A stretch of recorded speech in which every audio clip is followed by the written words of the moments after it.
It is September 14th, 2024. Doing this on a Saturday night. It's 11 o'clock, so it's pretty late. Gotta go to bed soon.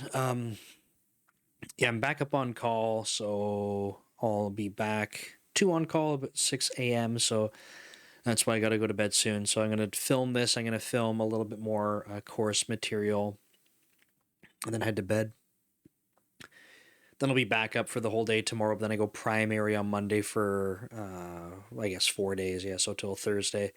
So yeah, it's been super busy. I kind of start like I was helping out with some on call stuff prior to actually going on call earlier this week. We had travel this week, which is cool. So there's a product manager I work very closely with that came in. Traveled up to Redmond area, which is awesome. So it was great to see him, great to work with them. Wish we had more time together, unfortunately, just kind of how it is. So overall, pretty cool. But yeah, I kind of got to get through the on-call shift, which I don't know. I don't think many people enjoy it, but it's not like work that I enjoy doing. If I'm being transparent, it's just like I don't like being in a position where at any point in time someone can contact me and I feel like I have to drop what I'm doing, but that's part of what it is, and that's, I know what I'm getting myself into, so I've been doing this for a few years now. So that's not a problem. It's just like if I had the option to not do it, of course I wouldn't. I think some people might enjoy it. The problem solving can be interesting. I think at the end of the day, I want to say like when people have a lot of pride in the work they're doing, it can be easier to want to do things like on call. That's not to suggest that I don't have pride in what I do, but I find me being on call is extremely ineffective, and I say that because I don't have history in the code base. I don't run a lot of the stuff that we have to do when we're working with certain issues. I don't have experience running it because it's not what I do day to day.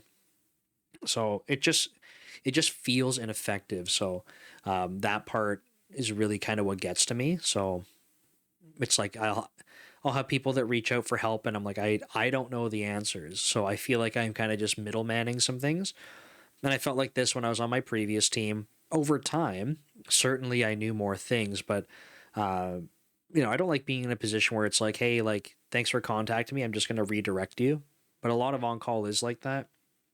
Um, and then yeah, like I would say like one really good thing about on call is every single time I do a rotation, I feel like I learned a lot. So it's not something I would do by choice if I had full control over that. But at the same time, it's kind of like I've talked about this before, like forced learning. It's just you put yourself in uncomfortable situations, you learn a ton. So we'll wrap that up for Thursday. Then I'll have an on-call day off. So I'll have to see. It's kind of weird because we have discretionary time off, but we also get on-call days off too. So like, what does that mean? Because technically, you can just take a day off from work.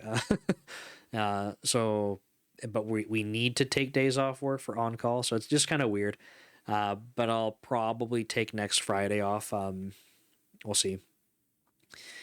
So yeah, that's work. What else is going on? BrandGhost. We did a ton of coding this weekend, which is really cool. We actually did a couple of like huddles on, I guess Slack calls them huddles, but we didn't even use Slack. Yes, we were on Google Meet.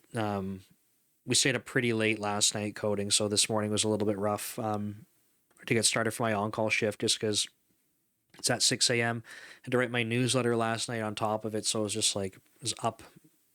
But super cool stuff going on. So the onboarding flow is now landed. So I've talked about this on Code Commute. So I have a couple of YouTube channels at this point now. So if you're watching this, you're watching behind the screen, and I have my main dev leader channel, and then I have Code Commute, where when I'm commuting to work, I vlog. So I talked about this onboarding sort of idea and why we want to focus on it. So converting, if we measure where people are falling off in the workflow, the onboarding part hopefully gets them geared up to be able to just get up and running. And then seeing the value like as quick as possible. So that's the goal with it. I finally landed that tonight, so we should hopefully be able to start measuring that as people onboard. Um, I talked with a couple more people about getting registered, so pretty excited about that. Was able to finally turn off Zapier for like our first like alpha user.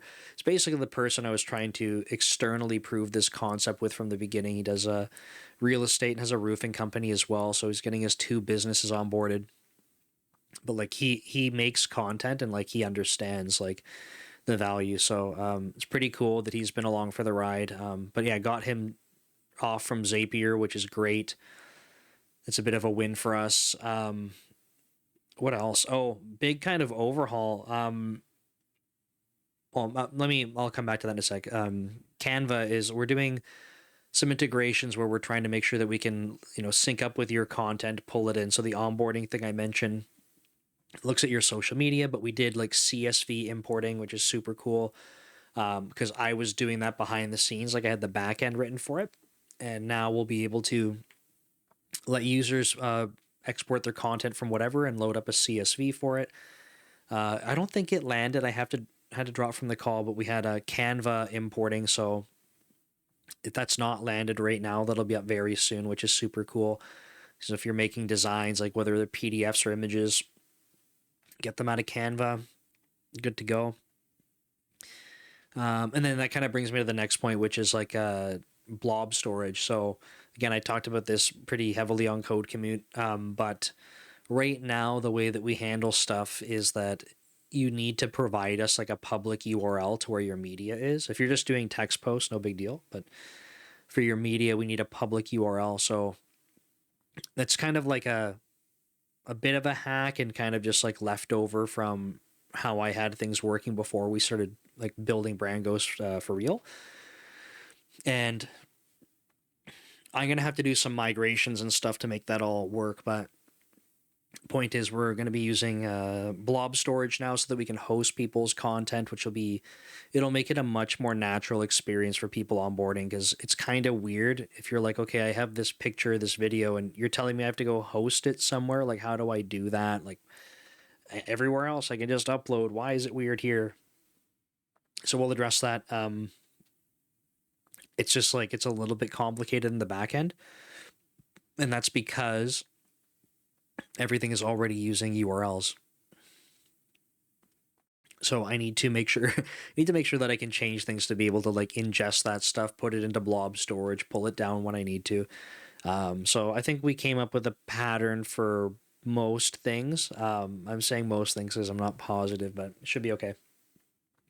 So that's a big sort of project to get through, but I think in the end, I'm super excited to have that in place, because truly, that'll be a much more natural experience. Like, if it definitely feels unnatural, unless you're someone like me who already had their stuff hosted somewhere and had public URLs, I can imagine, we even felt it for ourselves. We were setting up a topic stream and we needed to get pictures, and we put them in Google Drive, and someone copied the URLs and didn't format them in a way that downloaded them.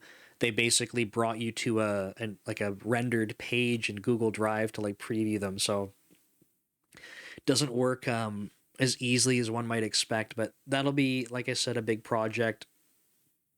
Pretty excited to get that one out of the way. It's late. Clearly. I gotta make sure when I go to record that course video that I don't be yawning, because that's no good. Otherwise, though, yeah, for Dev Leader, I'm gonna be meeting with Jade Wilson tomorrow, which is cool. So she works at Microsoft, but just flying in from the UK for the week. So we plan to do a meetup in the morning. So I'll drive into the office and then come back. So I'll probably get some Code Commute videos done, which will be neat. And what else? So we'll do a little bit of content filming tomorrow, and then course stuff with Ryan. I think this is our final week, so we should be able to crank it all out. I'm going to get couple of videos done tomorrow, and then the rest are just with Ryan. And I'm hoping, like, I'm on call, which is super crappy for doing this, because the best time for us to meet is in the morning for me. But I start on call at 6 a.m. as a primary, which means I have to be done recording with him by 6 a.m. So I am mentally preparing myself just to have an absolutely awful week. Like, there's just no way around it. It's going to be a very bad week. I won't be able to go to the gym at all this week because CrossFit's at 6. I'm going to be exhausted from waking up early, so I don't want to go in the evening. Yeah, this is like, you kind of see some of the stuff that happens behind the scenes, right? It's like there's a lot of stuff going on, and when I look at this week coming up, I just kind of look at it like someone press fast forward. I don't like being in phases of life like this. I feel like that's not it's not how I want to live. But there's too much going on, and there's too many things that like um I don't like. I guess I don't have control over them, or like I'm not enthusiastic about them. Like, for example, it's just a bunch of little things that are stacked together. Like, I don't like doing on call. Part of the job, don't like doing it. That's okay. But then I have to wake up early. Okay. Also, it's like the last week for filming this course. Okay, that sucks. Like, then I can't go to the gym. Okay, that sucks. Like, if you just keep stacking those kinds of things up, like, I'm not going to be able to get. I'm assuming, based on how on-call rotations work on this team, I'm just feeling like I'm not going to be able to get a lot of work done this week. I guess some silver lining is that we have like a hackathon during the week, so probably a little bit lighter in general, but I'm going to be on call, so like I just won't be able to feel productive at work. So like there's too many things that are stacked up like that where I just look at this week and I'm like, I'm not excited for Monday. And yeah, I don't think I'm going to feel like good about that until Friday. And maybe even Friday, like I'm going to be burnt out still. So like I just need to fast forward to next weekend, which, like I said, it sucks, but that's okay. We sometimes have things like this. I feel like, I have to fully take responsibility because I take on a lot of things, but I can manage them until it feels like it's too much. I also realize I think I have to interview someone on Monday too. Oh,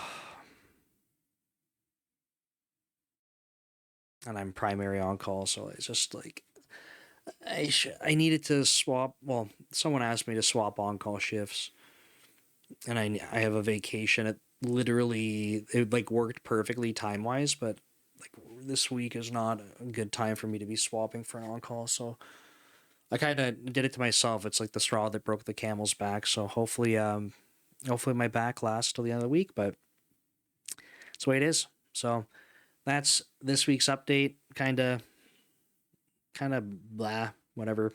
But that's how it goes. I'll see you next week. Thanks.